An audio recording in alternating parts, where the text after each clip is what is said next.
Welcome back to the Smoke Room, y'all. Tonight, it's not about entertainment. That's right. It's about community, culture, and the people who are actually building something real here in Fort Smith. All right, y'all. We've got Riverboy music in the room. Not just as guests, but as leaders who've been putting in the work. Now, the events, the spaces, the energy they create, it is shaping what this city is becoming. Hey, if you live here, you felt that impact, whether you realize it or not, I'm telling you. This episode is about the future of Arkansas music. It is about what it takes to build something from the ground up in a place that doesn't always make it so damn easy. And it's about community, responsibility, and the culture we're all trying to grow together. We're talking about the real side of this work, y'all. The pressure, the vision, the risk, and the moments that don't get posted. And the reasons they keep showing up anyway. All right, y'all, Riverboy music. Kush Burns, let's go. Okay. Go ahead and let everybody know. Like I say, man, we got the pub crawl coming out. That'll be this weekend. So, Right. But moving forward, though, man, we got the SOS 3. I know that's happening in November. All the hype will be around that. That's our baby, you know what I'm saying? Yes. But there will be like the 11 amp series coming up. We're doing that. And my thing is about helping people get past that point of doubt. Yes. And just get to that point to where you see it paying off. And I feel like y'all already do this shit without no help. That comes. Podcast, right? You got people like Joe Rogan in this space. Y'all got huge podcasts out there. And when you look at what's out there, you'll get discouraged, especially coming from Fort Smith. Like, oh, man, we can't do it. Why would they watch our shit? You know? I really feel like that comes from people knowing who they are, already figuring out what they and going for your dreams. Fuck yeah. And you learn all that, and you get a certain confidence. Each one of us has the same chance as anybody that's ever Yes. did anything of making it. We just got to believe in ourselves. Yes. And you never know who's going to make it. Yeah. You know how many groups of people there's been, and the guy that they picked on and all that was the one who made it? Yeah. Post Malone. Yeah, you'll see pictures of Kevin Hart back when he was, Yeah, working with example. Rockefeller, doing them little movies like Paper Soldiers. Uh-huh. And he was just a little guy on the side, nobody paying attention to him. Now look at him. He should have been cast typed, and he didn't. He went above that. Yep. Yeah. And the confidence, knowing who he is. Hell yeah. But it's that's why that's why I damn sure wanted to come through here and talk to y'all, because I'm like, anybody who's working, I want to work with them. Mm-hmm. Especially if you're from Fort Smith and you're doing something. If I can lend something and like really help it or whatever, I got people who just want to see me, so they'll watch this, tune in. Man, that shit cool as fuck. I'm gonna watch the next episode. Kush ain't even on here. Exactly. But they still got a vibe. I try to say we can't get to the top by climbing on top of each other. Facts. We got to help each other. Facts. Lift And it's each a lot other. easier like that. And we're from the same community. Yes. Why not help that community first? I say as long as our dreams line up, we can do business. Yeah. The example I use is Michael Jordan won 6 championships, but he didn't win them with his brother. He didn't know Scottie Pippen. Right. You don't even know who you're going to win with yet. Yeah. Kobe Bryant wasn't cousins with Shaq. Exactly. He just met this guy. They had the same dream. That's all that really matters. Yeah. As long as y'all got the same dreams, you got people who go perfect example, and one of the guys is from Arkansas, Dan and Shay. Yeah. Country artist. Yes. They met in Shay Nashville. Who knew their paths would cross and they would just blow up the way they did? Yeah, and they are huge. You know what I'm saying? Yeah, I'm talking yeah, about big, huge. and it should just go to show you, like, you're from a little town or whatever, and like I say, you'll get discouraged in the beginning, but if you can just work through that and keep putting out product and let that product get better and better every time, nobody knows what the fuck anybody can do. And I say the hardest working motherfucker is going to be the one who wins. You can have talent, but if it ain't consistent You talent, ain't grinding 7 days a week. there's nothing. You're just going to be good when you do something, but it ain't going to be enough to sustain a career. Everybody's good. Yeah, that's true. I mean, in honesty, anybody can come on here and do this. And like the first couple of years, it was all about learning like all those little techniques, all those little things to kind of shit. The Streamlabs, just learning that program by itself, I had your ass sitting for a year and a half. Editing. Yes, I've never done none of this shit. And then you're doing all that. You got that right, and you know how to edit, and you can go from scene to scene, but you can't get your damn microphones right. Boy, that's another 4 months. Problems with their mics. That's another 4 months. Yeah, hell yeah. Man. I know the struggle. But, the more you learn, the more you realize what you're capable of learning. You know, I never thought 20 years ago that I'd be doing any of this shit. Never. Yep. Like, it took a lot of inner searching and being like, look, it's okay to be vulnerable as a man. It's okay to say, I want to go for my dreams. I want to be artistic. Yeah. I don't want to fucking work in a factory my whole fucking Yeah, life. bro, and they give you, we got that down home fucking deer hunter type town. You know what I'm Right. saying? Factories, 12-hour shifts. You never think you can do anything in this motherfucker. And that's the stigma. When you're born in New York, you wake up and you'll see Capitol Records across the Yeah. street. That ain't Fort Yeah. Smith. You wake up and see shit. Yeah. And it's hard to dream here because the dreams get crushed so easy here. You won't even think that you could do it, even fathom that you can do Yeah, it. But once I you agree. get past that hurdle, yeah, you do. And Fort Smith is, the sad part is, in the River Valley, it's one of the more progressive towns. Because you hit these small towns. Go to Hackett. Man, Hackett, Hartford. I could just imagine how they wake up. Mm-hmm. That's a fucking graveyard of ambition there.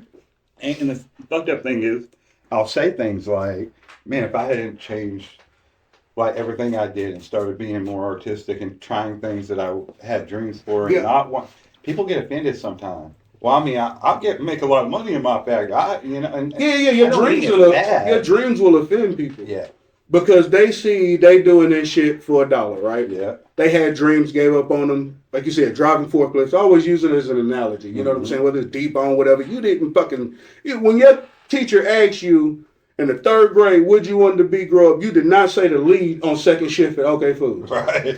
There's no fucking way in hell you said that. And somewhere along the way, we let go of our dreams and we get Yep. content Yeah. in a boring fucking life. Yo, and that's got to be 8 out of 10 Americans right now. Like they just Yeah. going through the motions. You living for the day. You go to work, come home, watch Netflix, live with your family. But other than that, you don't really want to do too much of shit.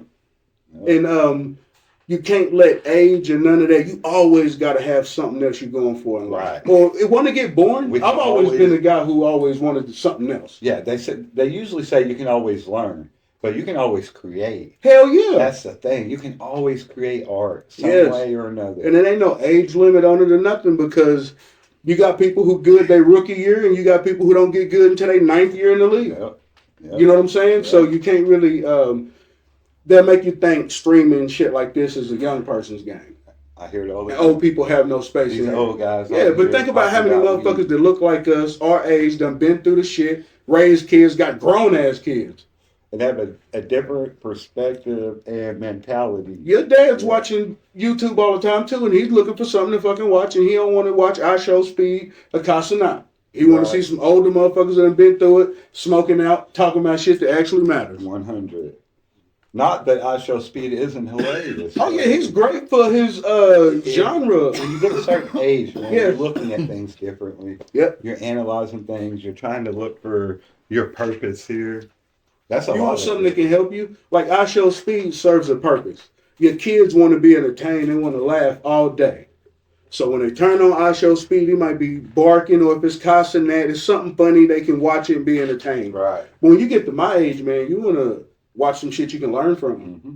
Something that can actually help you. You know what I'm Wake saying? you up. Some information you've been needing your whole life. Yeah. It fuck around and help you with your family life. Like, that's what you go for when you get our age, and I think it's important for that demographic to be served. Y'all heard that too. That's facts. I agree 100. You do dabs? Hell, y'all do all that shit. All right. If You it's wanna weed go? or, man, you can throw it on me. Hey, I'll be asleep by the end of this 100 motherfucker. It'll work. We can Give start there. Give him 100. And I appreciate that. I was just at a spot, a podcast for my other homeboy Uh-huh. just a minute ago because I'm basically going on a podcast run, you know what I'm saying? Yeah. But they ain't had no weed. Well, he had a little bit of weed, but it wasn't, y'all got y'all vibes. Smoker Like, I'm and fucking, vibes. yeah, hell yeah. Yeah, We was out the garage, it's I cold. started smoking when I was 13, man. My brother was 18. I was 12, my brother was 18, Joe. Brian's older brother, yeah, you fucking right. We started smoking the same day. We was in the hotel room with a prostitute. That's wild. Shit was crazy. I've been smoking ever since, you know. I think certain people need to smoke. Like, you look at the Karens, right? The chicks at Walmart that cuss you out and bang on your window because you didn't put your cart in the right spot. Right. They didn't even buy their car. They need weed. Yeah.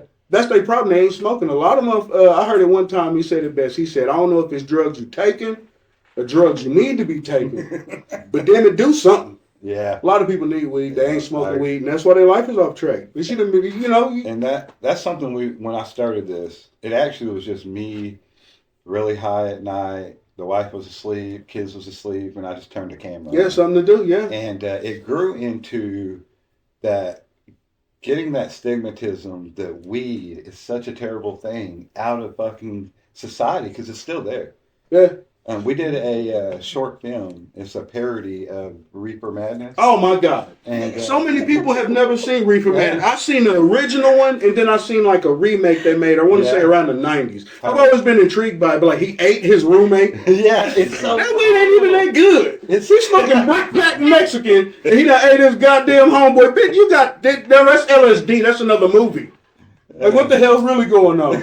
But yeah, I love Reefer Madness. Just how those older people just thought it was something it wasn't, and they was 70 years, and people are just like around 2000 started waking up.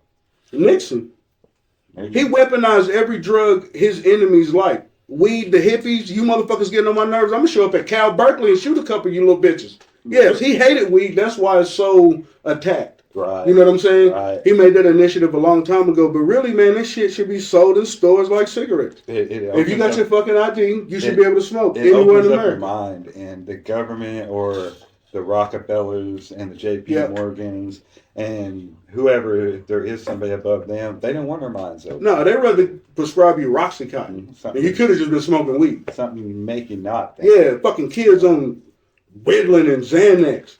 I'm like, they're giving little fucking kid 9 years old. They're giving you school buses. Like he got not the little bitty one. They giving him the bars. Yeah, that's crazy. With the 3 slips. Boy, what the hell going on? We overprescribed in America, man. You know what's crazy about Ritalin is it was actually in the 50s.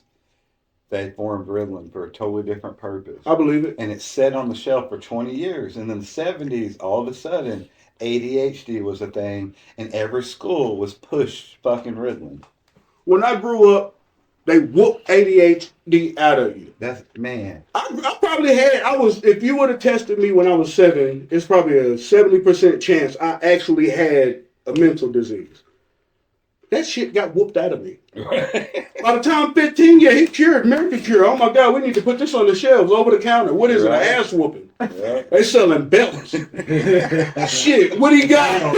Leather belts. A certain amount of autism you can whoop out of motherfuckers. My pops went down to the river and got some driftwood and carved that bitch into a paddle. Tell me that won't fix ADHD. About 2 years later, I broke that bitch and hid it.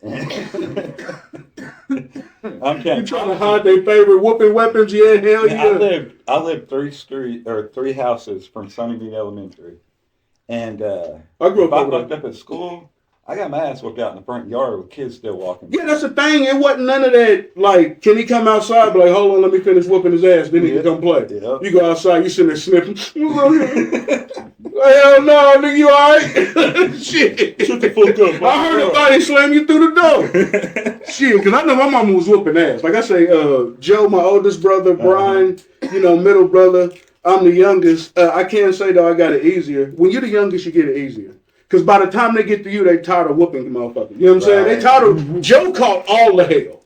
Yeah. Brian caught it too. Brian moved out at fucking 15 years old. Yeah. Like, he got his own apartment. I don't even know how they renting to you, nigga. Like, you know what I'm saying? Like, who signed for this shit? I'm pretty sure it was probably an 18-year-old girl. That's exactly what it was, because he was a victim. He was a player, bro. Yeah, I knew he was a victim early. Yeah.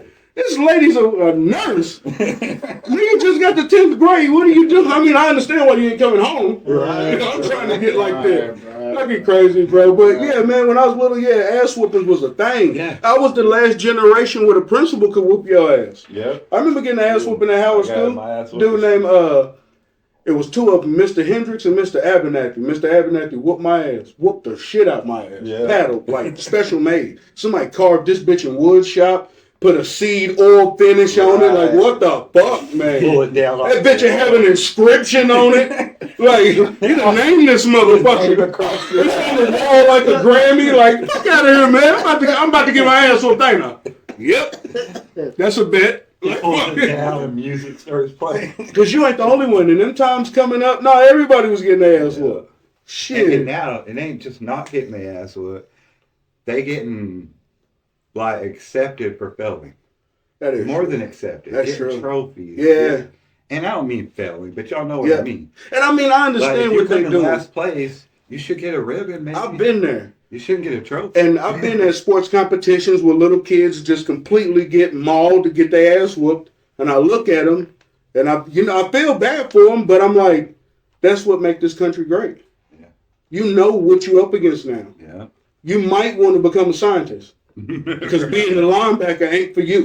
Like, you got ran over. And all the touchdowns came up your hole. Right. Like, you know what I mean? Like, that shit's crazy, but it puts people in the right place. And you get the best competition in the world when that little kid that got his ass smashed on the halfback, whatever. He'll fuck around and become a physician, neurosurgeon or some shit like that. We need that. But you had to find out today. That wasn't true. And your mama had to find out. Because she wanted you to play. You didn't sign yourself up. She paid that little fee for the boys' club. Some of our mamas wouldn't let us play. I never wanted to, man. I remember, because I never played much sports ever, but all my friends always was athletes, coming up, especially I some did basketball. I did skateboarding. I did it early on, but after a while, I realized the talent gap between me and just local people. Right. And I'm thinking, it's a whole world out here. Just imagine how cold people are at basketball, my age. And I was like, I'm not prepared to put in all this work. That's it. And I'm okay with that. Like, I don't. So many people do not come to that realization young enough and accept, like, if you're going to be a pro athlete, you're going to work 24/7. It takes everything and more. And then you're in a group of 100 people if you make it. Yep. And if you don't, you're in a group of tens of thousands who thought they were going to make it. Yep, and you got that same age-old story, you know what I'm saying? Went and tried and failed and really didn't have a backup plan. And even the ones that go and then come back. Look at the football player, the white kid. Matt Jones? Matt Jones. Yeah. Like, what a sad There's a reason I knew that name off top. Yeah, I know exactly the story you're talking about. Mm-hmm. That's why I love that we went with Isaiah Joe and Jalen Williams on these cups, because think about all the people that played sports, right, from Fort Smith, who wanted to make it, tried. A lot of people didn't even go to college, you know what I'm saying? Mm-hmm. Even, especially not the next level. And they did all that and won a championship. Like, you got to celebrate that. It's Fort Smith, man. You got to celebrate the wins. I say that all the time. Yeah, they didn't win an Oscar, but goddamn. 2 NBA champions. Yeah. That went to Northside, the same school we went to. Yeah. That's crazy. Yeah, that shit is dope, man. And it's just, and they play for OKC Thunder, which is icing on the cake. Yeah, if you're from Arkansas, that's your team. I'm sorry. Yeah. Like, what the fuck are you doing? Yeah. Talking about 100. Sacramento Kings. But you ain't nowhere around there. Look, in their behalf, I'll always be a Boston Celtics fan because I grew up in the 80s. My heart is San Antonio Spurs. Yeah. The great Popovich era. Me and my wife, if we were going to go to a game, it would be okay. Hell yeah. If we're cheering for somebody every time we see them on, it's okay. Yeah, you damn right. Yeah, that shit is, and you just want to celebrate the people who get shit done, motivate other people to get shit done, because I think a lot of it is being motivated, Mm-hmm. And I know it sounds crazy, but I'm sorry, but if your baby mama got to leave you for you to get your shit together, then so be it. Yep. You know how many people I know won't work until the rich leave them? Yeah. You didn't even start none of this shit until she left you. And then if I'm the universe, I'm like, I'm going to just keep breaking your heart if you really want to make it. Yeah. See, I don't want to have that kind of relationship with the universe. I'll just be motivated. You ain't got to slap me in my face. Right. Because when you make that pact with the universe, I want to make it, it's going to keep hitting you with situations to where it's trying to push you in that direction. Yeah, but that shit hurt. Mm-hmm. But you just want to be able. You're trying so hard for something nobody else sees. Yep. Yeah. Yeah, and that's a lot of division. You got to be comfortable with the fact that they won't see what you see. Imagine Steve Jobs trying to explain the iPhone. Exactly. When we got these razors and we playing a snake game with all these buttons. He's like, no buttons. Like, nigga, what are you talking about? They don't flip? How we going to do it? How do I hang up on niggas? Like, you know what I mean? Hell yeah. I mean, just imagine him trying to explain that. And I think 9 times out of 10, the easiest way is to just do it. Yeah. And then show them it in its full working form as opposed to trying to convince people to see it like you do. Because they won't. And that goes back to like you and your personal journey, knowing that you can do anything that hasn't been done. Yeah. Like, and once you know that, you're like, look, I'm gonna go ahead and finish this shit up, and then I'll let them see what I'm talking about. Yeah, that's the easiest way to do it. And 9 times out of 10, if you do it like that, you'll fuck around and like you can blow up with people's ill regard. Like if there's somebody in this world like fuck you, I don't want you to be able to do shit with your life. Right. That don't mean that has nothing to do with business. Yeah.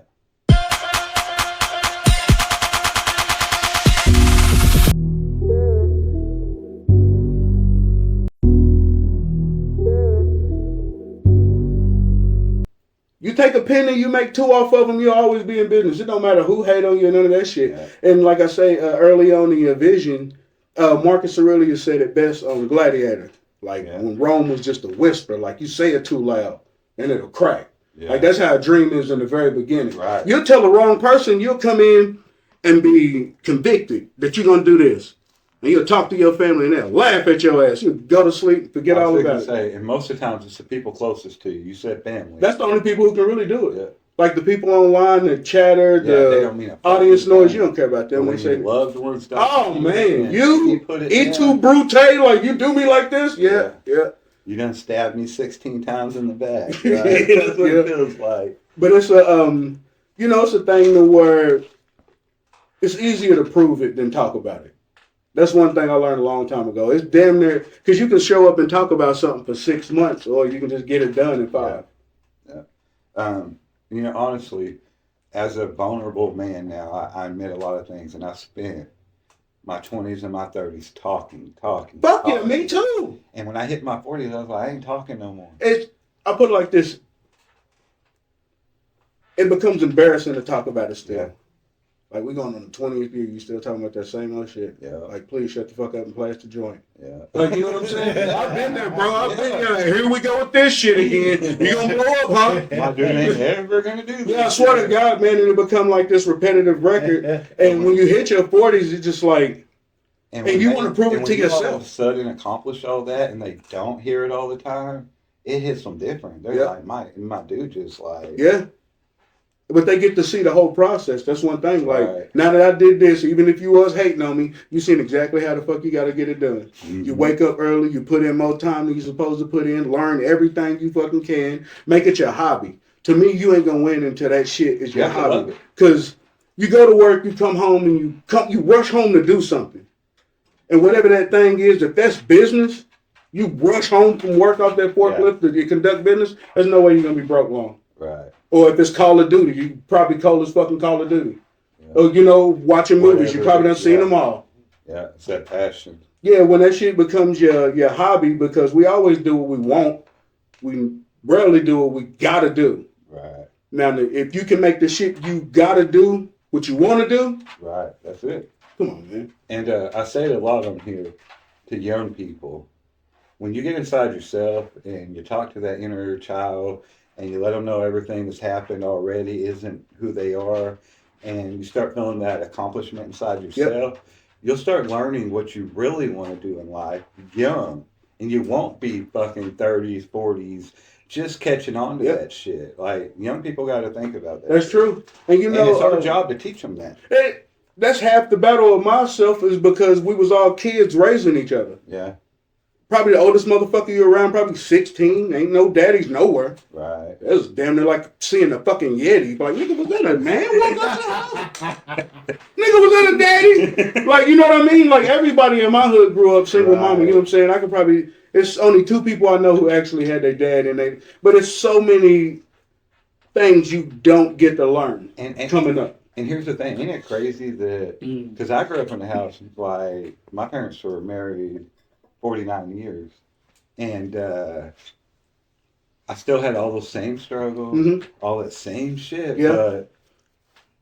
And then a lot of the times, your dad's your dad, but that don't mean he's a good teacher. That the older generation don't know how to admit their wrongs, and how to teach our generation There was a lot of struggle, a lot of fucking A lot of ego, a lot of not want to just, you don't want to be vulnerable. You don't want to admit you failed in certain aspects, so you always try to make yourself seem. I'm a man. Yeah, like you did it the right way. Like, no, motherfucker, that steel mill wasn't the right way. What are you, your 39th year? Like that type shit. You know what I'm saying? Like it's a better way of living. But a lot of older people, they got a grudge against young people because they got youth. And I feel like this generation, our generation, as we get older, has a better bond with it. I think so too. I think me and my kids, like, I talk to them about everything. I let them know all my fucking failures, all my faults. Like, we have talks that are life talks. My son Cameron, he's 25 now, is the reason I started doing YouTube. Just because he kept saying, Dad, like the way we talk, like you should do a podcast with me. Shit, the kids brought doing it till after me, and now he's got a little show he does, and and you can learn from your kids. That's another thing. All the time. Just because you had them don't mean nothing. They're gonna hit this age in their life to where they having their own thoughts, they got their own education, and these motherfuckers might say something to fix your life. And they come into a world where things are so much more advanced. And thought so much process is so much more. When I grew up, you had the Encyclopedia Britannica. You went from aardvark to xylophone. Go look it up. And you're done. What Google? Go look we will never know how old this motherfucker is. Did you get the dad stuff out of it? For real, like hell yeah, I know. But the information is so much out there now, and then you got to teach your kids how to look for it, how to get good at anything. You know what I'm saying? Because I think that's the trick to life. If you have the ability to learn anything, you'll always be okay. Yeah. Let's say I threw you out in the woods, right? And you learn how to build a shelter. You're not going to die. You learn how to fish. That's if you can just give your kid that ability, you don't have to make them good at basketball or baseball. Show them how to be good at whatever the fuck they want to be good at, and they'll always eat. How to adapt to life. Yeah, hell yeah. That's the biggest thing. Because there's so much shit they ain't going to teach you. There's so much shit I didn't learn till now. In school. No. You're taught in school Rockefeller's system to teach you how to work 8 hours a day in a factory. You're taught that there's only one answer to every question. There's millions of answers to questions, and you're not taught that in school. Stand in line, fucking 2 plus 2, 1 plus 3, 5 minus 1, 6 minus 2, 7 minus 3. We all get 4. Yeah, exactly. Oh, that is a shitload of. You know how long of an equation I can write out and the answer's 4? Yeah. It's countless ways to skin this cat. Why have all that? Yeah. And nowadays, the way they teach them is crazy. There's like 20 steps to get. I went to my daughter's school one time, and this was years ago. She was like in the 2nd grade. But it was a simple problem, like 26 plus 14 something. The way they solved that motherfucker, I was lost. I was like, I don't even know if I don't know if my answer right. Like, I mean, because they take numbers and they circle them. She made a whole tic-tac-toe graph. I was like, what the fuck are you doing? Yes. Add this, add that. Remainder, nigga. What, like, come on with it. But it's the ways of teaching it done changed. But, like I said, you still get 4. And the thing is, like, if your kid can get the same answer, why have to show the steps of one way to get the answer? That's true. That's limiting a kid's mind. It make it seem like if you don't do it this way, it ain't their right. Brain bypasses steps and gets to the right answer. Yep. Why force them to slow down? That's true. That's true indeed, man. You got to think about like the bow and arrow. You know, all the way through history, it was just a sharp stick in the beginning. Right. Then somebody was like, "What if we put a string behind this motherfucker?" And all the old people like, "No, man, that's fucking stupid. We just throw it. See, your bitch ass can't throw." But he done took a stick, now bent the motherfucker, man. Exactly. And then somebody put some gunpowder behind it and made it metal. Like, you know what I'm saying? Like, you got to allow your kids to innovate. Yes. If not, you'll be stuck in the same year forever, you know? Yeah, and I promise you, the 1% want all of us stuck. That's their whole thing. Yeah, they need a workforce. And, that's you know... a workforce, slaves. It's, like, when you get into that, you know, like the elites, the multi-billionaires, multi-millionaires, middle class, all that shit, you know, and then I ain't gonna lie, you fucking, it's almost, shit, yeah, bro, like, I've been at the bottom of life for a long time. Right. And I ain't gonna, it's always worse than what I'm going through, because there's people in refugee camps, shit getting blew up, so I know it's worse than what I got. Right. But I know that, as far as American go, I've been at the bottom of American society. Yeah. You know, and Darfur is probably different, Somalia, I'm sure. But I don't know, man. Them elite people, there's no way they got the same thought process as us. Like, it seemed like different beings. They Like, don't yeah, have- y'all look like us, but y'all think completely different. Yeah, their daily problems are luxuries to us. Yeah. You know, and perspective's a motherfucker. Dude, I just started watching like a movie that came out in 1934. It's about the Rothschilds.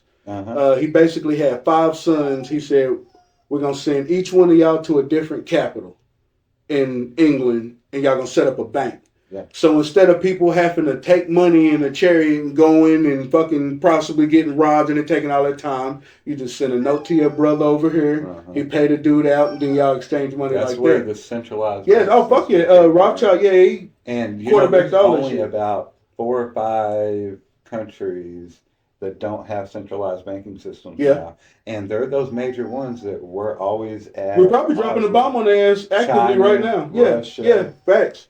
Maybe they know what the fuck we're trying to do. I mean, if you look at it, Andrew Jackson, back in our history, they fought against centralized banks so long. They eventually gave in around like the 1900s, late 1800s, but he fought against it forever because he knew that it was all debt. He knew it was bad for the people, you know. He got it. You good, buddy? Let me grab one of these Skittles from you. Go ahead. Don't mess with nobody. Go on outside. Go outside. Come on. Or come back too. But yeah, my problem is at this moment in time is fucking the politicians, man. They just these people who grew up a certain way. They think a certain way. Yes. You know, everybody else just seem like fodder. They the only people that matter. And to me, they the ones who really fucking up the world. Like a lot of people my age or whatever grew up like, I don't give a fuck about politics. They already know who they want to win. The whole 9 out vote, the whole shit. But me, the way I think, man, I think that's the only way to fix this shit is through politics. Because they do policy, man. How do you bring down a system if you don't become part of the system? You got to breed it and out. Change the system. You got to breed it out. Yeah. Instead of people raising point guards and shit like that, senators, you got to raise politicians. We need people that think differently running for mayors of places. That's where it comes with the kids, man. I think that's the ones who really going to be able to fix all this shit is because, like they say, we cooked. We old as hell. We stuck in our fucking ways. Right. I'm more like my grandma than, you know what I'm saying, anything else. Like, I'm old. I'm particular as hell. So my mind is made up of a certain way. But I believe that if you can just have regular kids that grew up, live regular lives, they go into politics, they run campaigns, they win, they the ones who can go in there and fix all that shit. You know what I'm saying? But you can't leave it up to a motherfucker that's 78 years old to fix it. Right. Like, he's used to that life. This motherfucker used to run home to watch Leave It to Beaver. Your world is gone. But you're still trying to keep it like that. And how much control do those few families still have, no matter who's in office? That is true. That's the scary part. The road ends with the gold, you know what I'm saying? Because it's always going to be about the money. Because this is how it works, right? Politician wants to run, wants to win. You don't have no money. The only way for you to get money is have people donate. Who can donate $500 million? You know what I'm saying? Yeah. You ain't getting that shit from El Super Taco. They might give you $100 in the coupon. At the max. But you gotta go to these big people with all this money to fund these campaigns, and as soon as you do, yeah, you get the money, but then you gotta compromise everything you do from hence on out. You know, and that's where, you know, you boil a frog slowly. Politicians don't start corrupt, they end up corrupt. Oh, hell yeah.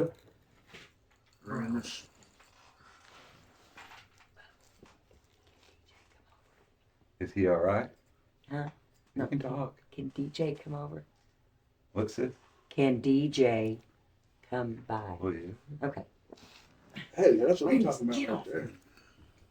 And you know, we Riverboy, my collective that we put together, we working with the active politicians now. We even look forward to the next election, and we're gonna be working for people who's gonna be working, you know, the next crop coming up.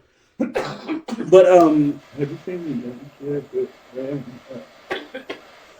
Lewis, like kind of hippie looking blonde hair kid. He ran last year for. I don't think I've seen him.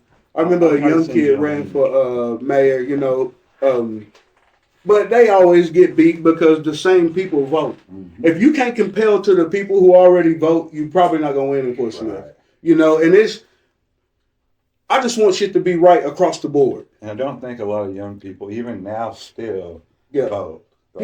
Not like it should be. And you can motivate them to do so if you can just make the right argument, you know? Mm-hmm. You can make anything cool with kids. But you got to put it in the right light. You got to show it the right way. You know what I'm saying? Yeah. You got a bunch of old motherfuckers promoting your product. It's going to be for old motherfuckers. The kids ain't going to want it. That dude look like my fucking dad. I don't want to wear that shit. They're always going to have the... Yeah, but you put the people on there, they want to be like... I think that in the future, it can be a hellified turnout every time. I mean, on all elections from national to local. It's just something the kids do. Like, yeah, we hot in the motherfucker, but yeah, I'm about to go get this bitch out of office. Yeah. Motherfucker gave me drug court. Yeah. Fuck you. Like, you know what I mean? Like, yeah, I'm getting your ass up out of here. Go vote. It's easy. Take a couple minutes, you know, and then hell, you done with it. Right. Go back to your life. Exactly. Speaking of Riverboy, so what do you feel like is going to be y'all's most difficult project this year? The SOS 3.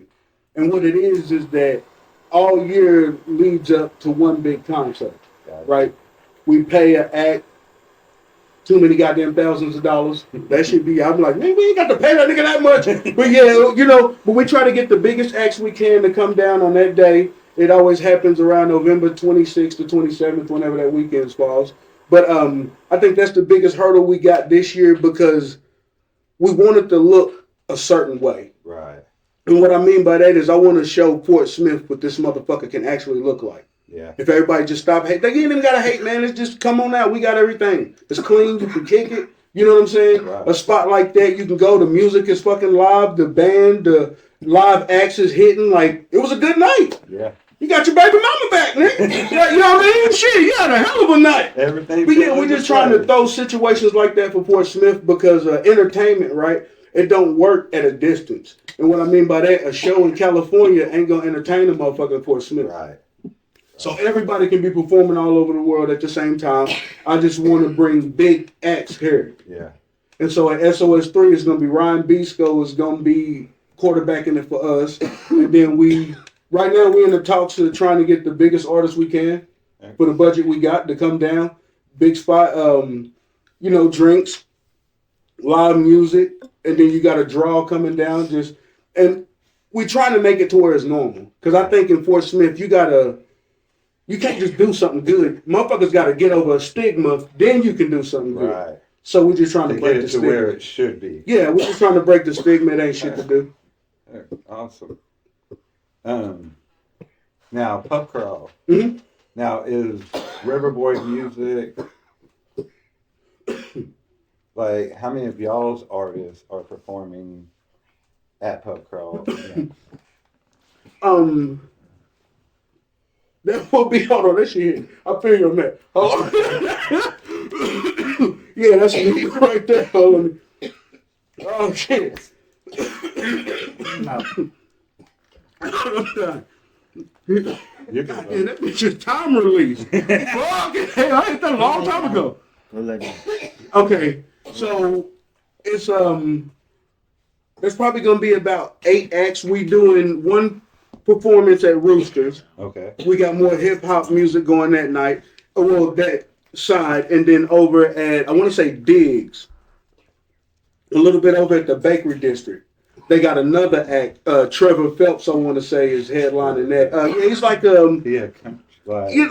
not necessarily country, but it's kind of like got that Appalachian feel. You know that song Fire and Rain, like that acoustic type feel to it. That's what he's doing. He's gonna be over there with it because it's more that atmosphere, like lounge type. So we're gonna have 2 shows going on the same night, and it'll probably be about. I think about 6 artists between the 2 spots. Now, did I see Playboy Perky was? Oh, we even booked him for Pub Crawl also. You know what I'm saying? We was just discussing it, is that I see him out here doing this thing, and his music ain't necessarily my cup of tea, Right. but he's working his ass off, and it's all about people who working. I don't care if I like your music or not. You putting on for Fort Smith, jump your ass on stage. If you do good, you do good. If not, it shit don't hurt me. Yeah. I ain't fall off stage. You did. Like, you know what I mean? But it's just, I want him to come and be able to do his thing to where we don't have to know you, or you ain't got to be family, or you ain't got to sneak in the back route for us to work. Because we doing all these big events. I feel like it's unfair for us to just keep it for ourselves. Yeah. Like, even if it's somebody we don't really fuck with, if you got an audience and you out here moving and I see you, whether I like your shit, never comment, no nothing, I'm going to make sure they put you on stage. Showcasing. Yeah, hell yeah. Hell yeah. Everybody, like, that.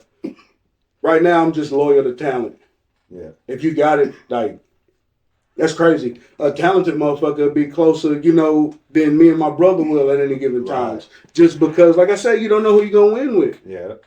Like I say, Michael Jordan and Pippen, they wasn't brothers. Right. They didn't grow up together. They just met. And music is one of those things that is just too boxed in different categories. True. And I spent my whole life like being like, oh, fuck that music, fuck that music, fuck that music.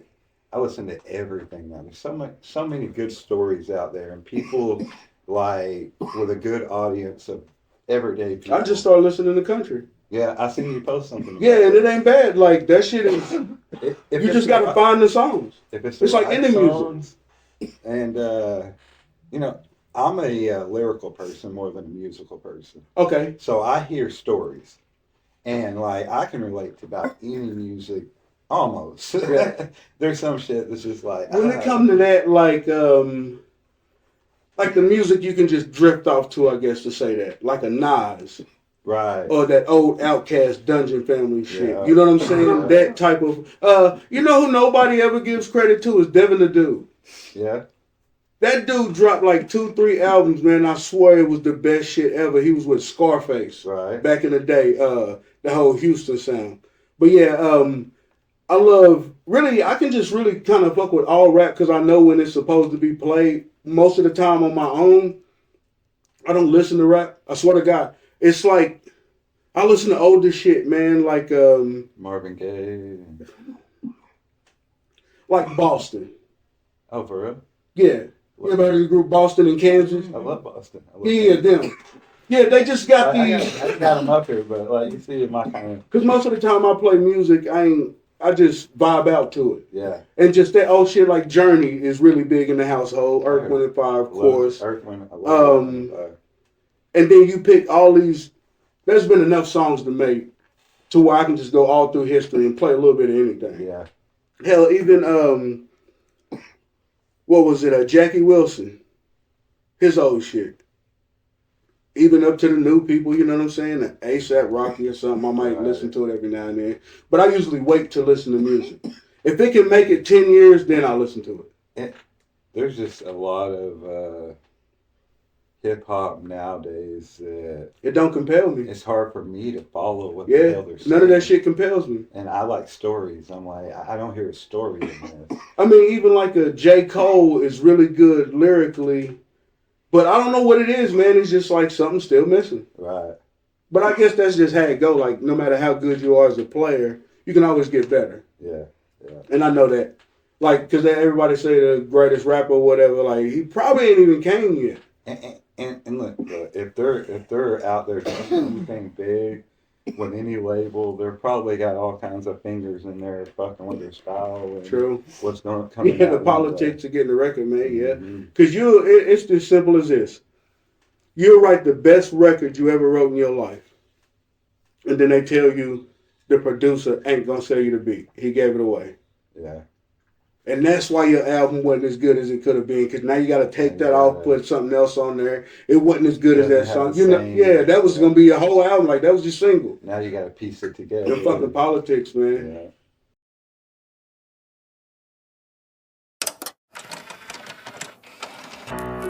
Oh, snap! I'm just trying to hop on the dick. I'll let pop, man. I'll let my dog. Keep pop, nigga.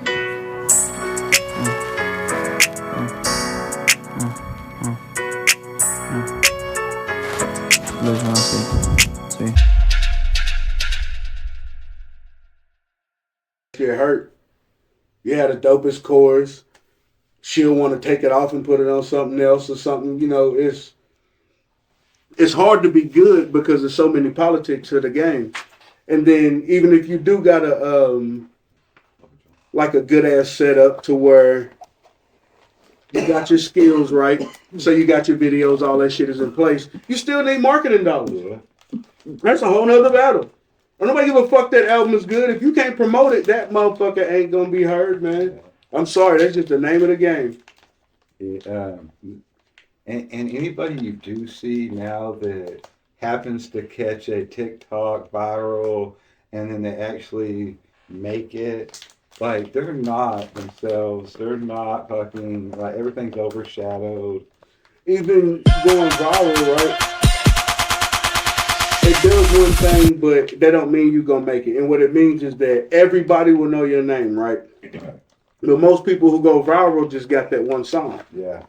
They ain't got a whole team in place to strike as soon as they get big. They miss deals trying to put it all together when they hot. Yeah. And by the time they get it all together, it's over with. Yeah, right. You know? You got a flash in the pan to get it right. The only way you're going to make it in this game is if you market. Give me any artist, look at their budget before they even drop the album. You know how much money they put behind Lady Gaga before she even dropped? Jesus, millions. Because they know they're going to get it back. Look at Jelly Roll. Yeah, Jelly Roll's going hard. Marketing geniuses. And they still had to go the viral route to get it out there. And I always look at it just like simple life, right? I'm taking myself in my seat right now. If you want to judge any artist, think if you was getting paid $30,000 every third day of the week. Right. Like Jelly Roll doing a show right now, he's gonna be somewhere else doing another show. That's a whole nother bag. You know how much goddamn money that man touching? I'll be pocket watching. Look, he is on a motherfucking monumental run, and he can make enough money right now to where he can be set for life. Yeah. And when you get in that position, you just find other artists, do songs with them, blow them up under you. You know, you got them signed, making sure they ain't getting screwed on deals. Yeah. You can just ride that shit out. Because anybody who, like an artist, right? If you get in the game, well, it would be hard for me to just stay an artist. Yeah. I couldn't do it. Like, I'm going to bleed over into the videos, the cameras. Like, I'm always over here with him now. Sound man, when we go do shows, the lighting. I want to know all that shit. So at the end of it, you're producing. You're doing, yeah. So when the money right, yeah, you're damn right. And my end goal is just to be to where you set up this machine. You got this whole staff. Everybody got positions. They go out, sign people. You put them through this machine. You get stars out on the other end. And you ain't even got to show up no more. Right. Probably a board meeting or something. Yeah. But yeah, good idea. Yeah. High as hell in the corner. You get to high as hell in the corner. Rich than a bitch. get to actually enjoy your money. Fuck yeah, you ain't got to be in there in the hustle and bustle. Like, but I pay all y'all great though. Yeah. Like everybody in here rich. Like let's not forget that. Because there's no way you can build an empire to where only you eating. Yeah.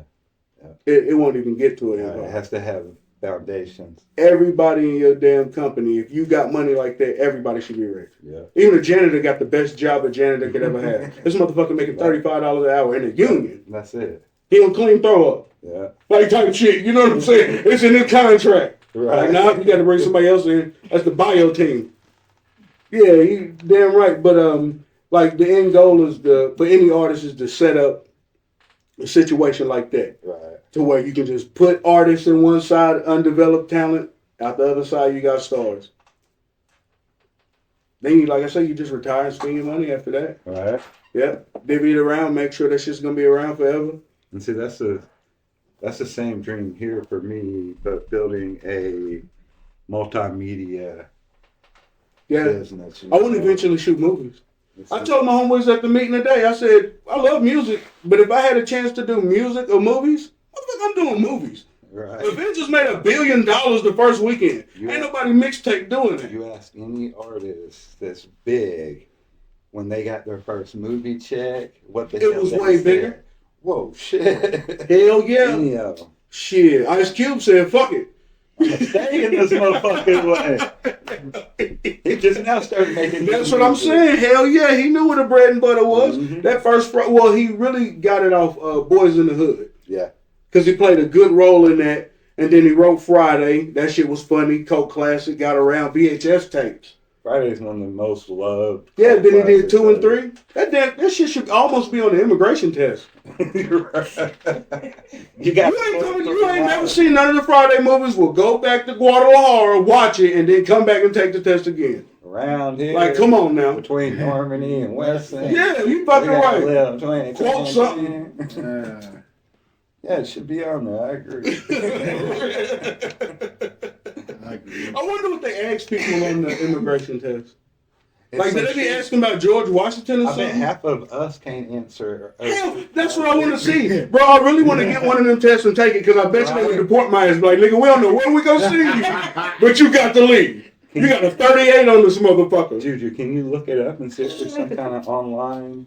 Dude, that'd be crazy though. You know what I'm saying? Like, I just wonder what I'd like they to ask. see what kind of Is it question. about George Washington? Like, I wouldn't know that neither. Right. Wait, what? The Delaware? What? 83? I just throw a year out there. 1776. I remember that. That's funny as she get. Hell yeah. It's a Hamilton. Oh, that ain't it.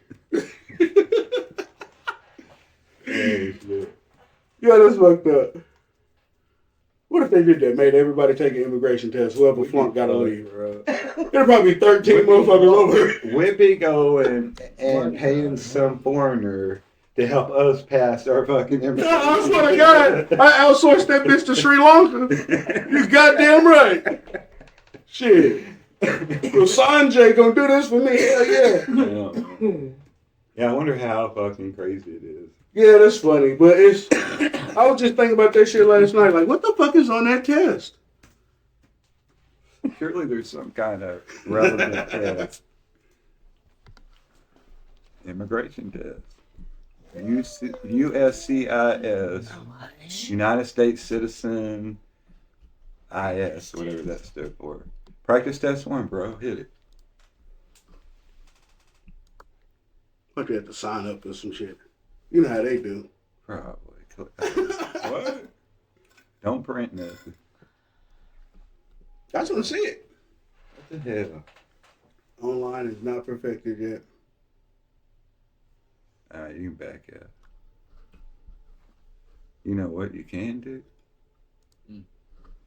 Go to Copilot. I pay for that bitch. She can help it. Alright, click on, yeah.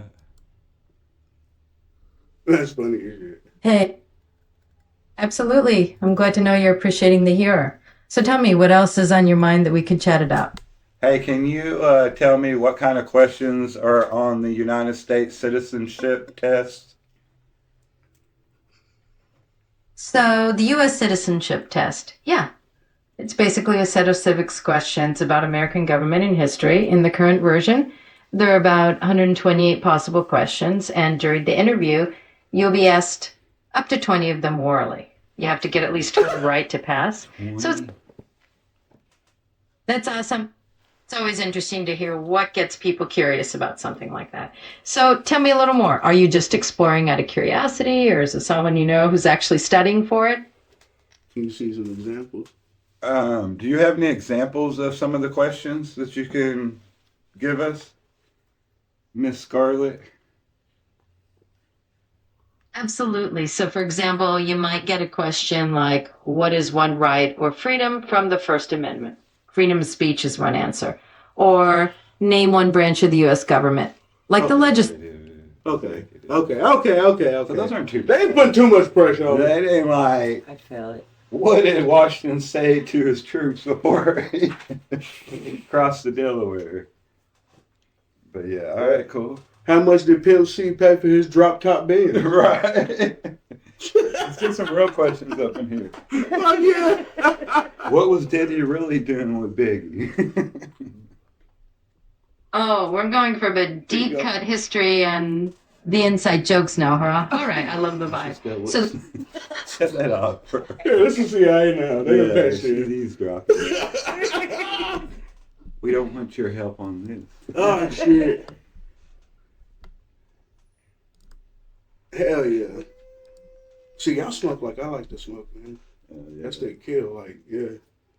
I tell people all the time, like, people will come on and they'll be like, yeah, I'm gonna come through the smoke room and like show y'all how to smoke, blah blah blah. I'm like, look, if you come in the smoke room, you're gonna leave fucking high as fuck. Yeah, I try not to make it a test because I know some people are resilient. I ain't got it in me. I've seen how some people smoke, and I'm like, I'm not ready to go to them links.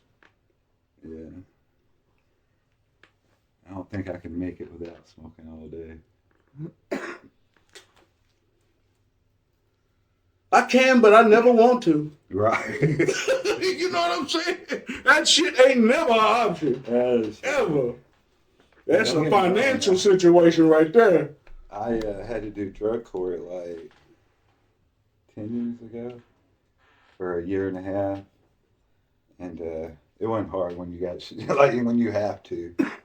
You just go into all this bullshit and you ain't got time to worry about it anymore. Yeah, because I've always heard about it, but I've never been. I'm like, what the hell you do in drug court? Like every day? They give out tests or some shit? You go like twice a week to a class, and then you have to make so many drug or alcohol classes a week, and then they can drug test you at any time. Anytime. That's and the you gotta part I be know. in court once a month. Yep. Yeah. So Damn. I just quit smoking. And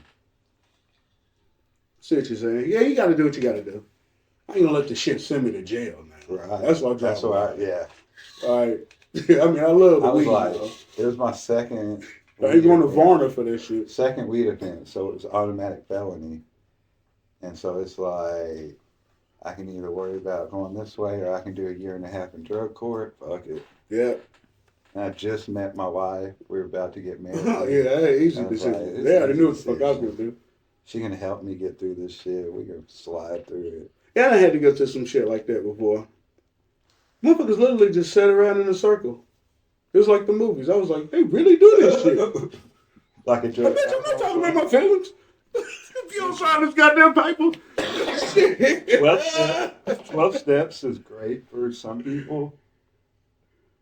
Anything I've ever figured out in my life as far as that kind of stuff. Because, you know, I did meth from 18 to 26, 27. Never touched it since. It's been almost 20 years. Oh, yeah, hell yeah. It was all up here. It was is. all in here. It all, yep. Nobody's steps helped me. Was it all right during a time when you're struggling to see other people struggling and telling you stories? Sure. Yeah. Did I become friends with any of those people? No. Like, Yeah, I feel you on that, man. but for some people, and them motherfuckers drank the shit out of coffee. I don't know what it is about meetings, but I never everybody's drank addicted the to coffee. I never drink the coffee. You don't drink coffee? No. I didn't drink coffee. And I know the coffee meetings got something in it. I didn't drink coffee until about 2 years ago. Really? And about 46. I mean, it ain't bad My wife now. started- It's more like a chocolate shake with My the wife coffee became a being tasted. manager at Dunkin' Donuts.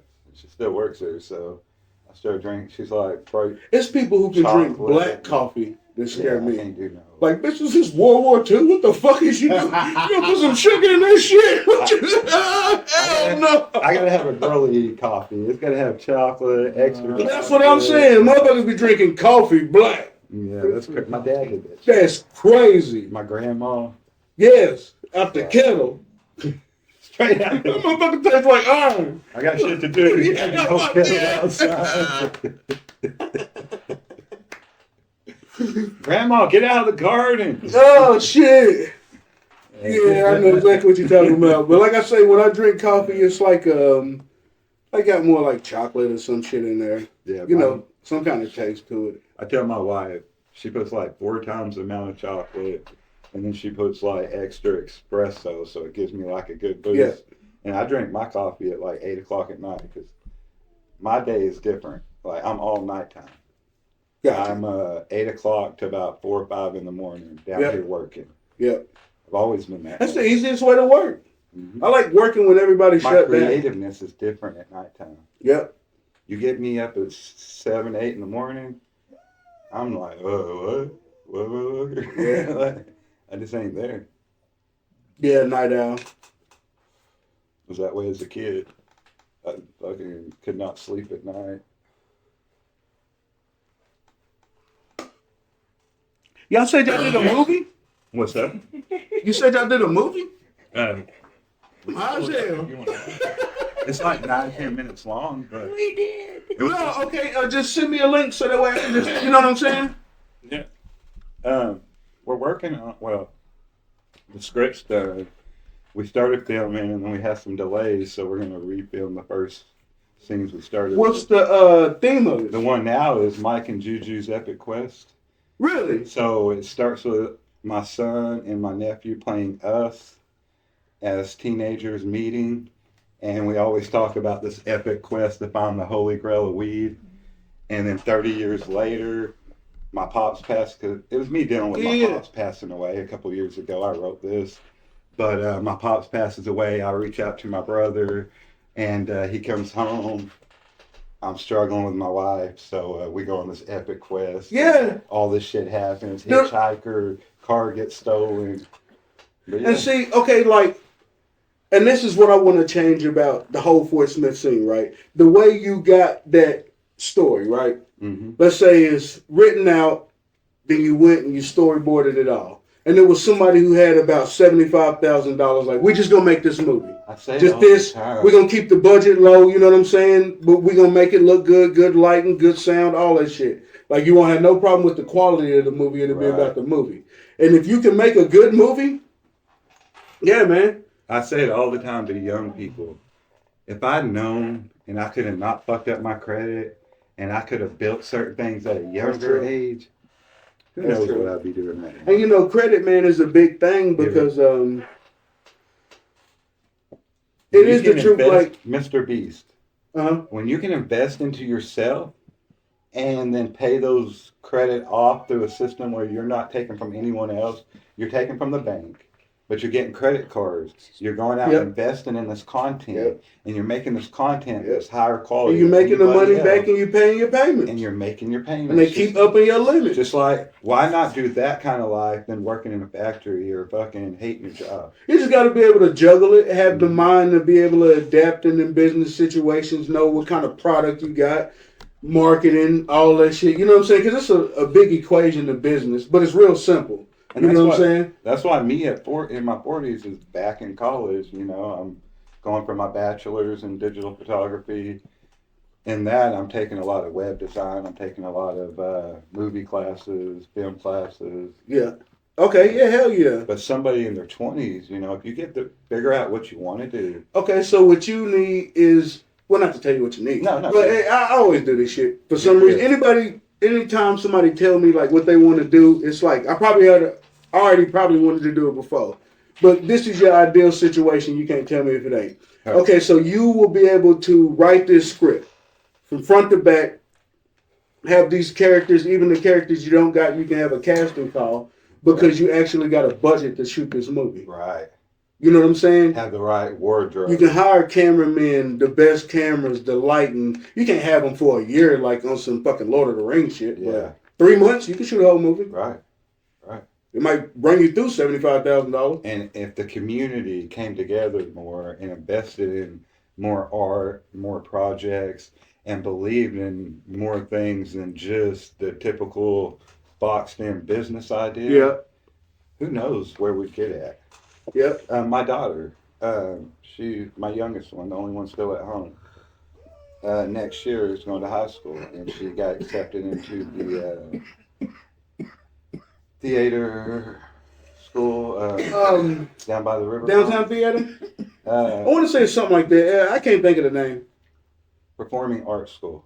Gotcha. So she'll go half a day, 4 hours of doing like acting and different performing arts, and the other half just focusing on those 4 main things. Okay. Whereas in a normal school, you do about, like she goes homeschool right now, and she does her work in an hour of what other kids have to stay in an 8-hour confined building to do. You see? Like, it's not a lot of what they're really learning over there. No, you stop learning in school after probably about the 6th or 7th grade on the real. And there's a lot of new schools now in Fort Smith. I do like that. There's a lot of alternative schools, STEM schools, science, technology, engineering, math, just charter schools. Okay. And a lot of those have scholarships, and they have Like the theater school, it's free. Yeah. There's so many. Shit, I never heard of no shit like that when I was in school. Right. I That's damn what I sure say. signed up, played Othello on there. Like they up here like victorious and shit, like living out what they gonna do with their life. Hell yeah. And somebody believing in them. Yeah, that's dope as fuck, man. Yeah, I'm excited about it. Yeah, and it's like I say, man, the ultimate goal is to have the budget to be able to put on projects like that, to put people like that in roles, Right. in movies that look good, that, you know, and you can get them to the right people, man. I mean, the shit I've seen on Netflix, if you go through the proper channels, you find out exactly what you need to know. It's all planned out. You get to the right people. You get an open air. Yeah. Yeah, you take a movie like that that's perfectly scripted out, give it to them, and you can open up this little pipeline to where they make your movies. That's what's so dope about Right. streaming. You can go to Hulu, even Yeah. if Netflix shoots you down. Take the same story, Right, go over so them, same many yeah, platforms. yeah, you now. fucking right. Yeah. You take it to Tubi. Hell, they blowing the fuck up. I was like, this shit ain't gonna be free for longer. Brian be watching that shit. Yeah. All them World War II movies. Hell yeah. But yeah. It's a sleep. Remus, what's up, bro? Oh no, he's awake. Is he sleeping? You just been over here doing You that. tripping, Hell yeah. Um, But yeah, man, I'm all about the arts and shit like that. You know what I'm saying? I mean, this city has to have the manufacturing and all that shit. But you know, it all works together to get a city worth living in. yeah. You know what I'm saying? You gotta have your economics right, man. You gotta have your arts right. There's a lot more art and stuff in art and The politics of it. in Little Rock than there is Fort Smith, you know. True. I feel like, and Fayetteville. I feel like Fort Smith could be a lot more. Yeah, Fayetteville is the shit. Now, I'm gonna tell you the thing about Fayetteville. Why Fayetteville can always win is because they got the Razorbacks. Yeah. And that's the heart and blood of Arkansas. Let's see. Whether win, lose, like die-hard fans. Yeah. And every year And they're I'm gonna one have of a certain amount of like 18-year-olds, 20, you know what I'm saying, 20-year-olds that's coming in from all over the world. Yeah. Like every 4 years it turns over. Yeah. And some of them people stay there, and that economy, like it's gonna keep popping. Right. But a party in Fayetteville ain't gonna do shit for a motherfucking Fort Smith. Yeah. I ain't driving up there. Y'all bitches closing at 2. By the time I get there, this motherfucker over. Back when I was 18, we used to drive up there. Oh shit! Look, we was already up there by 6 shit. Yeah, we went up there early. Goddamn, I've been up here actually. Fuck you mean? Been up here for 2 days. Yeah, we used to go crazy in the Ville, and that's like when, like I say, Brian was the king of that shit. You're right. Oh, he opened up a pipeline for us. Yeah. Oh man, we went up there with him, and shit, that shit changed niggas' lives. I remember motherfucker would go up there one weekend and don't move back for 13 years. I was, We're like, nigga, I thought you was just gonna go to the club. You're like, nigga, I did. I went to one. Oh, I went to the club, nigga. Left that bitch with 3 kids. In a lot of VI.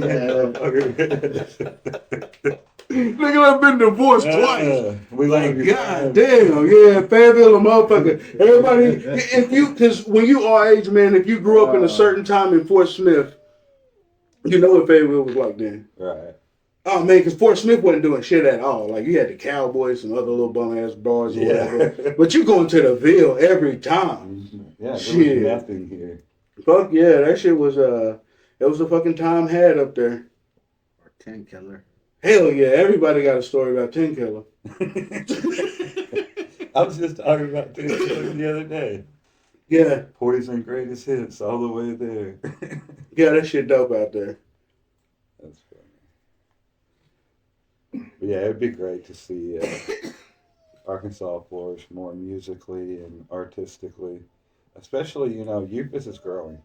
I remember when it was West Star. Yes, bro. West Star. We used Yes, to get sir. kicked out I for still call it West Star. skateboarding all the time. Like, all the time. Little West Star. Yep, They're big now. that is true, man. And I feel like the infrastructure is there as far as the demographic. It's enough young people, or it's enough people receptive to what we do that, yeah, man, you can throw some big events that go off in the right way, got class to them, everything sound good, you know what I'm saying? Like, yeah, proper settings, all that shit. And I think once you start doing that, like I say, you got to get over the stigma first before you can even really go hard. So once you get over that stigma, I think that the sky's the limit. Ain't no telling. Because when you break the numbers down, let's say you was a musician, right? Right. And every time you did a show, just in Fort Smith, no matter how many shows you did, 1,000 people come out every time. Yeah. You know how much goddamn money that is? Yeah. And you charging $20 at the door, that's If you're putting $20. on That's yourself, 20,000 without the bar. If you're promoting it yourself. Yeah, and 1,000 people ain't the world. It ain't fucking Lollapalooza. And even if you're not doing the vending and stuff, you know somebody, if you're connected to the right people, you're helping your community grow at the same time. Yeah, hell yeah, man. And I just tell people that it's some money here. You just got to know how to extract it. Come here, boy. What's wrong?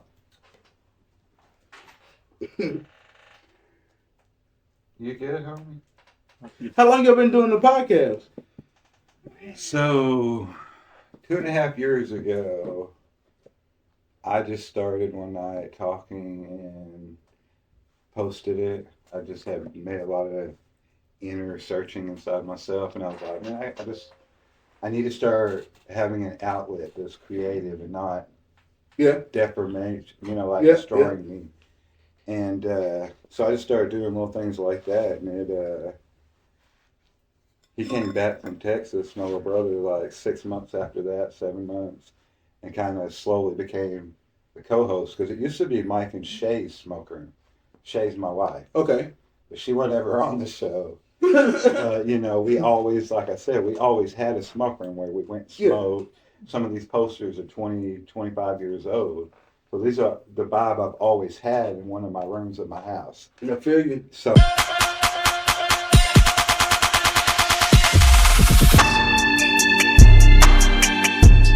it's a new year, y'all. And that's right, 2026 is going to be a new chapter for the smoke room. I'm opening up the doors. This year, the channel is shifting into real conversations, podcast-style talks, public encounters, and stories that actually matter, y'all. And I'm looking for guests. That means you. If you're a creator, an artist, a business owner, a musician, or someone with a story worth sharing, I want to sit down with you. So let's talk about what you're building, what drives you, and give you that space to promote your work. This platform has always been about chosen family, and in 2026, I'm inviting new voices to be a part of that. If you want to be a guest, reach out. Let's make something real together.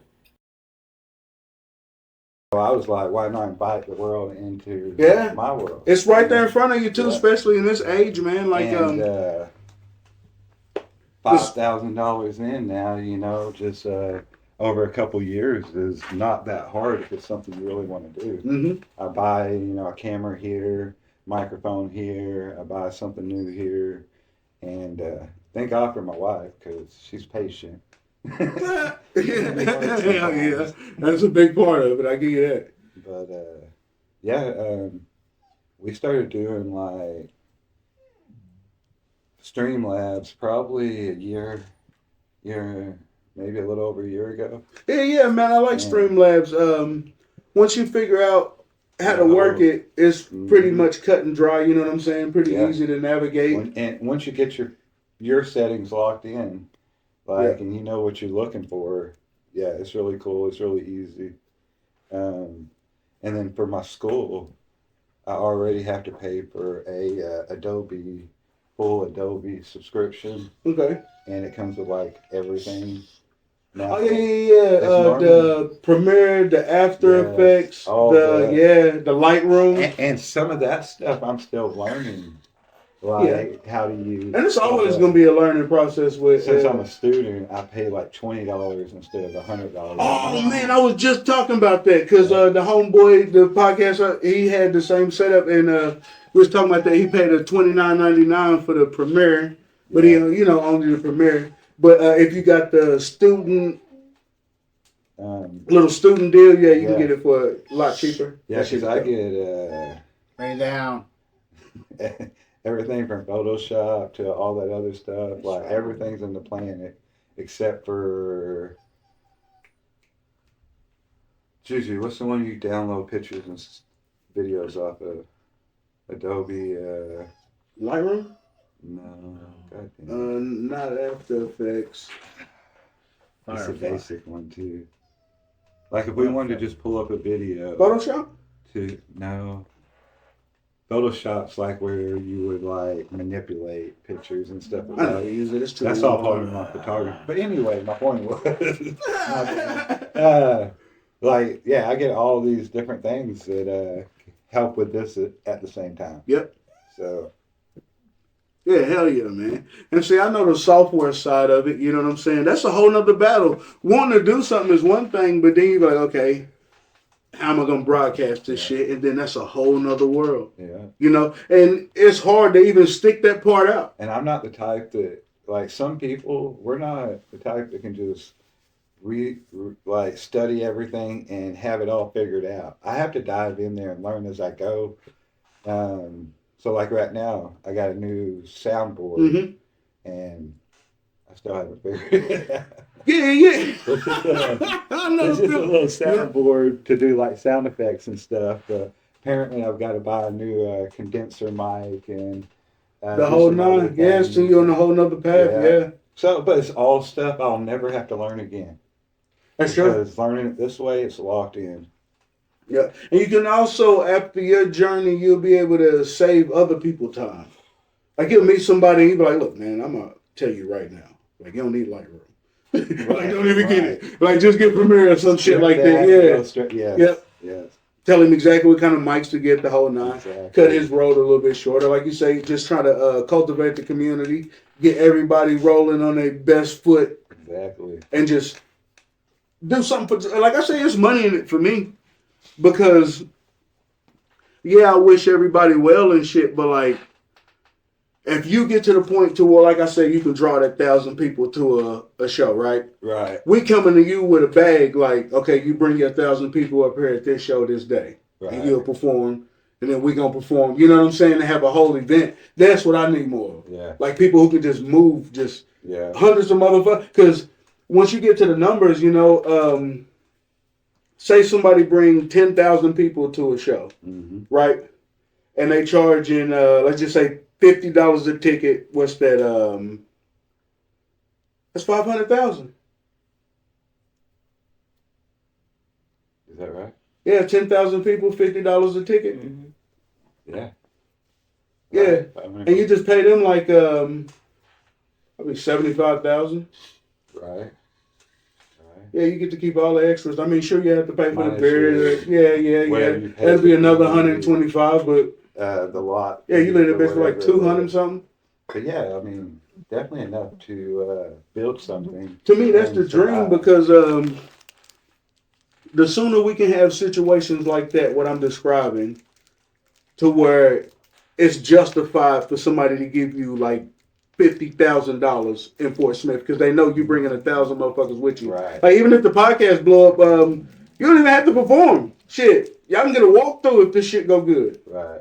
Like we just got them in the building. People Yeah. that came out here for this because the podcast Bring they got that. that fucking popular. And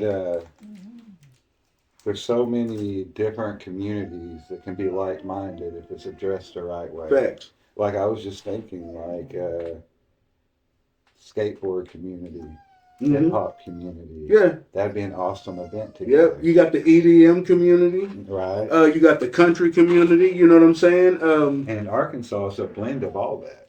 That's why I like that Thunder in the Fort shit because that showed me how many people was really in Fort Smith. Yeah. Because I never really seen one place that packed. Right.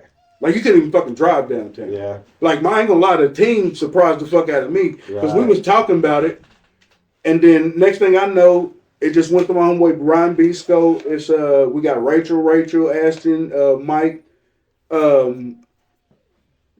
That shit, they took that motherfucker and flipped it. Just they had a lot of planning, but Right. the way they was able to pull it off, Yeah. got the police out there. You know, I never thought I'd be on no shit to where the police on our side. Yeah. I'm usually running from them motherfuckers. Let's just be for real. Well, as soon as, You know what I'm saying? as soon as that game ended, first thing I said was Fort Smith needs to fucking show these boys some respect. Yeah, and you have know, something for them ASAP. I was just saying that is that it's kind of like one of them situations like your cries was heard because that's what ultimately gave us the motivation to do it. Right. People, that's how online works, right? A motherfucker might not like nor comment, but they'll see the shit. Exactly. And it might not show up in the algorithm or none of that, but it always comes across. You know what I'm saying? Right. And it's I done got high. I forgot what I was talking about. That quick. That dab hit the hell out of my ass just now. God damn, hold on, let me take some water.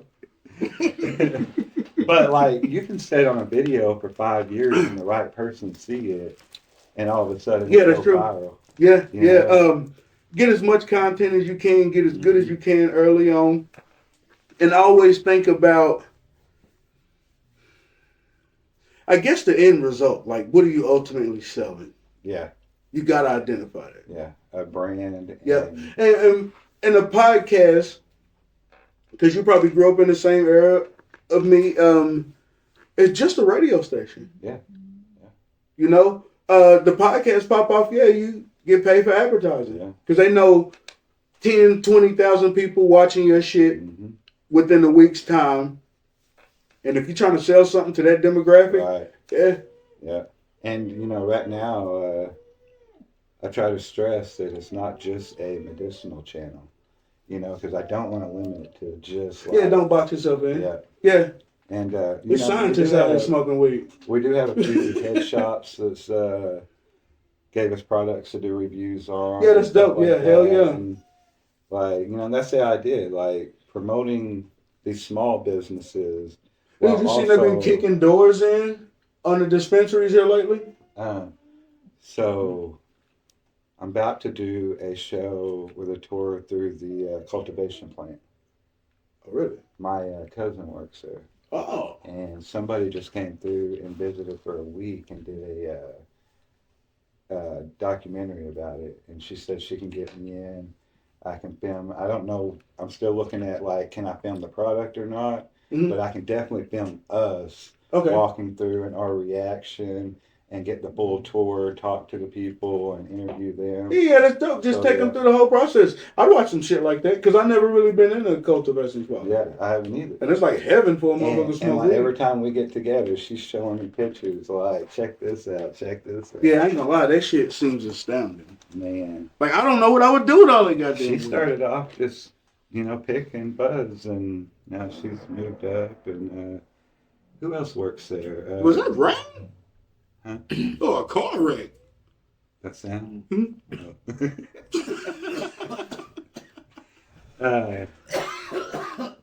Who else works there? Damn it. Ken McKinney. Okay. Yeah. Comment. Yeah. Yeah, okay. Well, Yeah. is it that door? Oh, it's DJ. Who the fuck is this? What's up, Bubba? Watch your head. Love you, buddy. Yeah, I'm gonna go. Anybody need a water? What up, my name is No, I'm good. Kush Burns, man. Nice to meet you. Nice. Yeah, you too. Be right there. Come on, buddy. Remus, come on. Oh. You wanna come up here? Come on. No, up here, buddy. Remus. He wants to lay down. Yeah, baby. He's your dog. You tell him to come on. Come on, Remus. buddy. Come on. Let's go. Let's go up there. Let's see Mama. Go. See your mom. Go lay down with Mom. Come on. buddy. Come on. Come on. Come on. Come on. Let's go. Let's go. So, Remus. Come on. It's okay. Go up there. I ain't sat down on him. Come on. He knew what he was doing.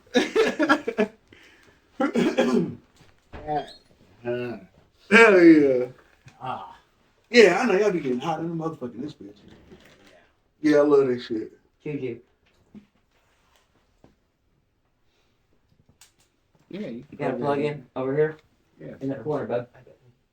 Yeah, there's a chord.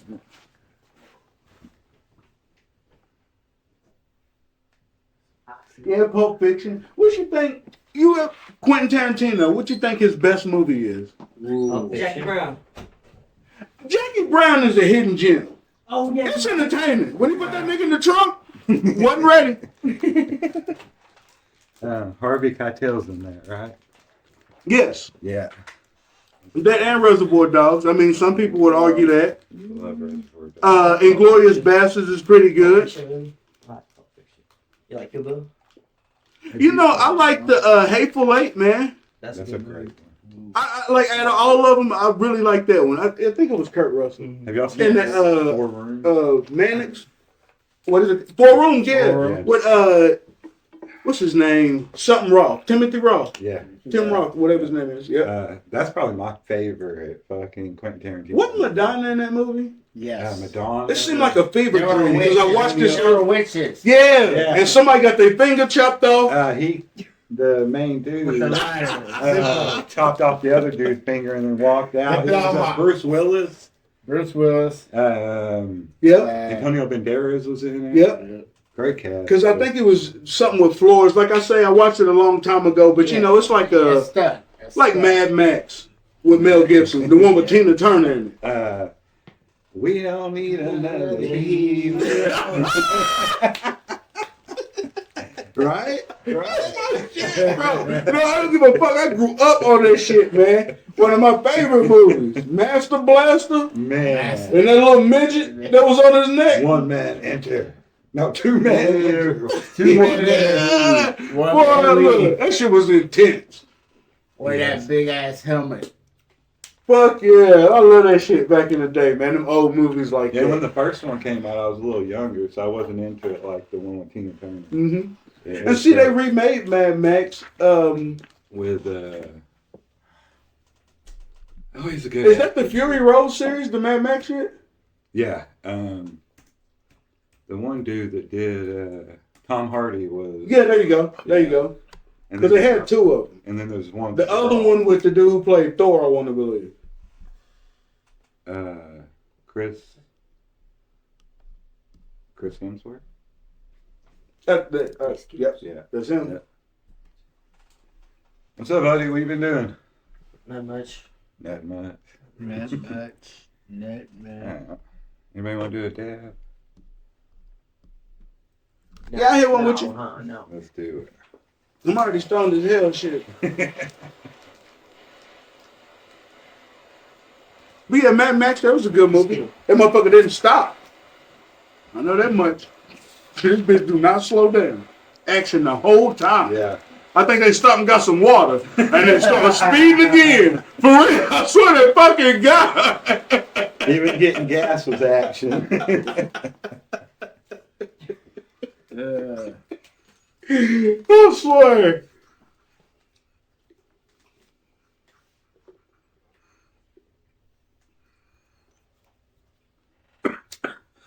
And the motherfuckers will sneak up on you right there. Man.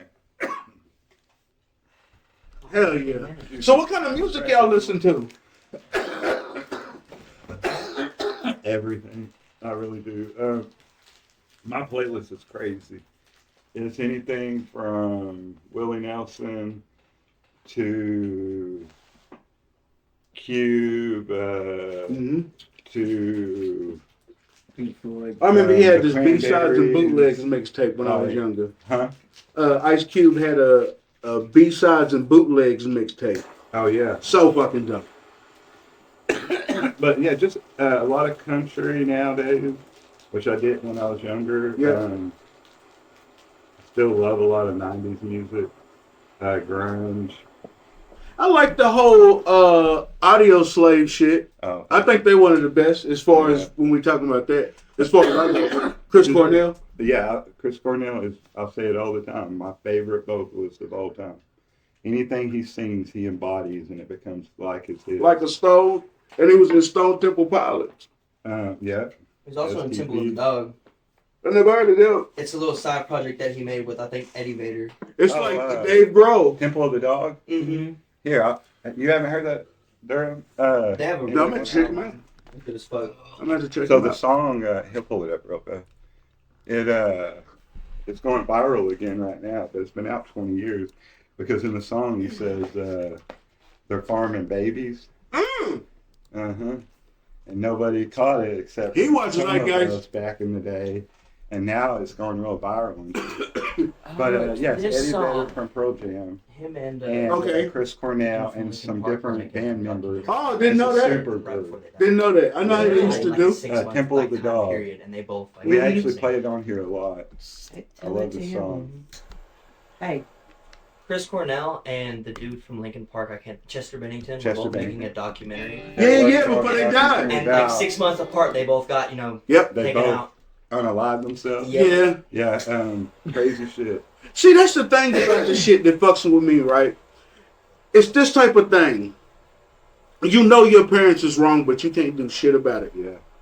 Like with the Epstein shit, right? It's just plain as fucking death. What do you mean the cameras went out just for 2 hours so this motherfucker could kill himself? Yeah. And then they came back Yeah. on. Like, y'all playing with us, man. The Anne Hesh situation.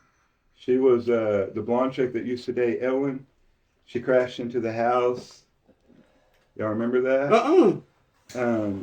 She was supposedly working on a story about, or a documentary about child stuff. Yeah. And all that. And I believe she unalived. But later came out videos, like right before she gets in the back of the paramedic or the ambulance, her head pops up. But yet they say she unalive. That's fucked up. But yeah, look into this. Yeah, that shit right there. Anne You said that Hesh, head pop up. Ellen's ex. They put a pillow over her damn face. And if she was with Ellen all those years, who knows what she knows?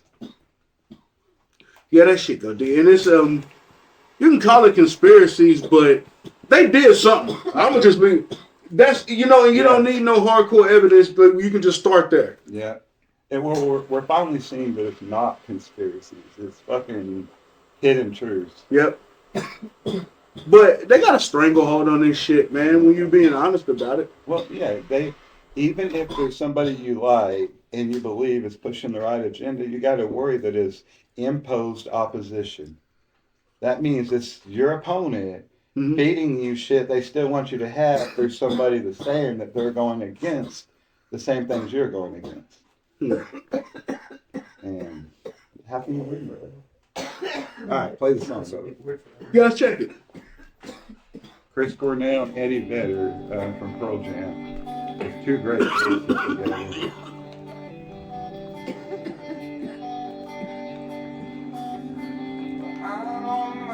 Stealing bread from miles of decadence.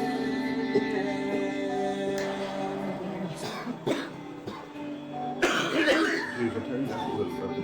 But and paid on the powerless when my cup's already overfilled. Yeah. But it's on the table, the fire's cooking. And the farming babies with slaves are working. Hey, I can see it, yeah. It's all manipulated. And like I say, he the fucking man, bro. And you know, Eddie Vedder, after this whole period when they were speaking out about shit, went solo. He does low-key stuff. Them motherfuckers were so big at the height of their... I mean, they had everybody. They own MTV. Right? Dude, they fucking did, bro. Because even if you're one of those people that is like, I don't fucking like the bomb, you're like, well, fuck that. Yeah. Yeah. Everybody fucking Pearl Jam. Yep. You know what you get, you listen to the words, so they're all talking good shit. They all have a message. And that's like the late 90s.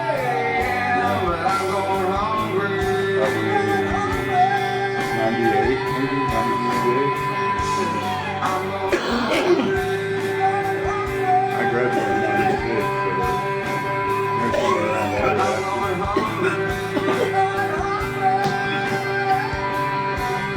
But like some of my favorites, like I have Let It Be right here, the Beatles. Got you on. I have Pink Floyd right here. I have Who was it? The Wall? Nirvana right here.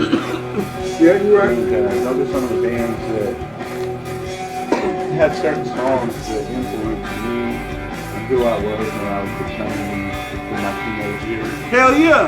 So I like to, that's what I put on as far as now there's some other bands that maybe just as up there with favorite bands, probably. Yeah, so that's the thing about music, man. You ain't gotta pick just one. Exactly. You can have a whole bunch of them, man. You can go from Redman, like you said, to fucking Fucking love it.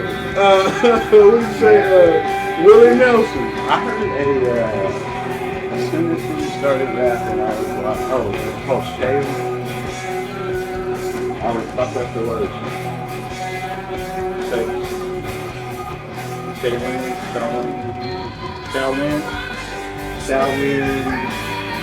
Shaolin? Yeah, Shaolin something. Wu-Tang? Anyway, as soon as That's what I'm thinking. as soon as it started, I was like, oh, this is a tribute to Big Cat. And it was fire as hell. I'm not even it just came out recently. But really good, really good. I think we was on the live when we saw it.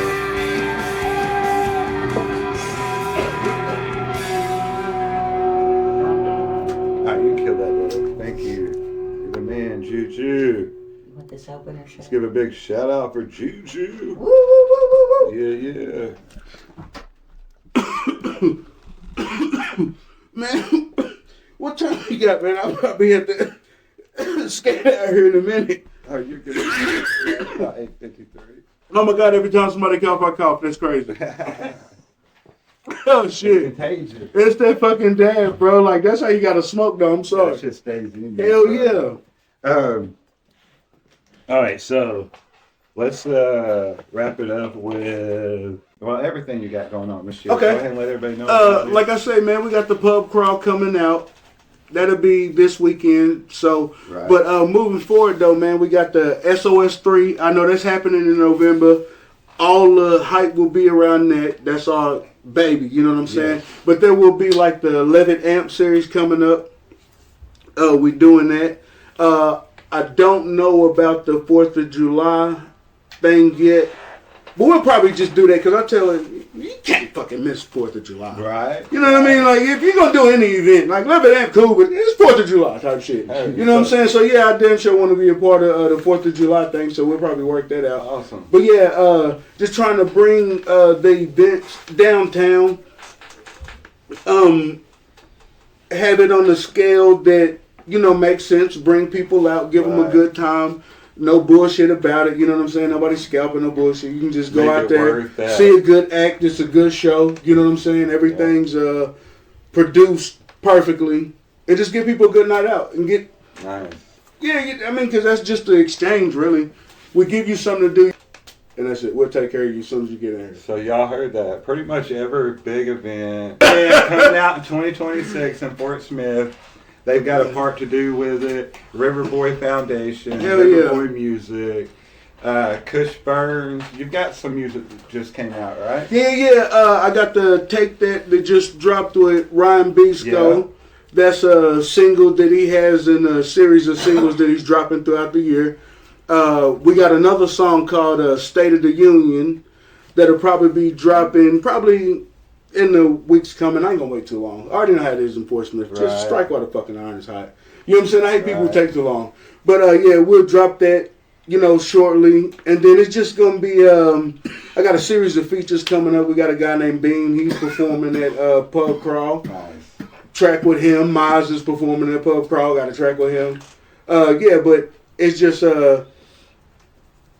kind of stepping in where I can fit in, almost like how Andre 3000 did later in his career, where he Right. just did a feature when he wanted to do one, A lot when of the song people- compelled him, and put it out. A lot of people hate on him at that period, and that was probably my favorite. Yeah, hell yeah, when he could just go up on the song. Experiment. Yeah, no 16s, he could just rap all damn day. Yeah.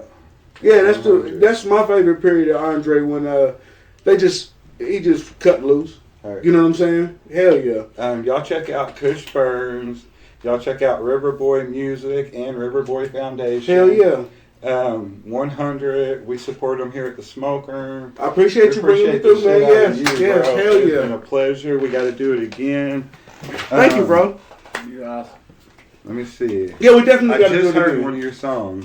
It's on Facebook, right? Yes, yeah. Yeah, y'all check that out. And, man, it's been a blast, brother. Man, I appreciate it, bro. All right. Yeah, like I say, man, All right, y'all. we can definitely do that. Kush Burns in this motherfucker. Shit, yeah. Let's go. I think I You dropped my can cup. get Yeah. Man, I appreciate y'all, man. Hey, man, I appreciate you. Y'all good brother. with shit. I'm definitely coming back. It's great to sit down. All right, y'all, we're going to wrap it up right here. Conversations like this really do matter. Not because they're loud, not because they're flashy, but because they're honest, y'all. Now, Riverboy Music isn't just throwing events. They're building culture. They're giving the city places to show up, to connect, and to feel like something is actually happening here in Fort Smith. And hey, that work deserves space, respect, and of course support. All right, Fort Smith is changing, y'all. Slowly, sometimes painfully, but it's changing. And it's people like this that we're here tonight, people who stay, who invest, who create, that push it forward. So to Riverboy, thank you for the time, the transparency, and the work you've done. And to everyone watching or listening, if you care about this community, pay attention to the people who are actually building the damn thing. This is The Smoker. I'm Mike, and we'll see you next time.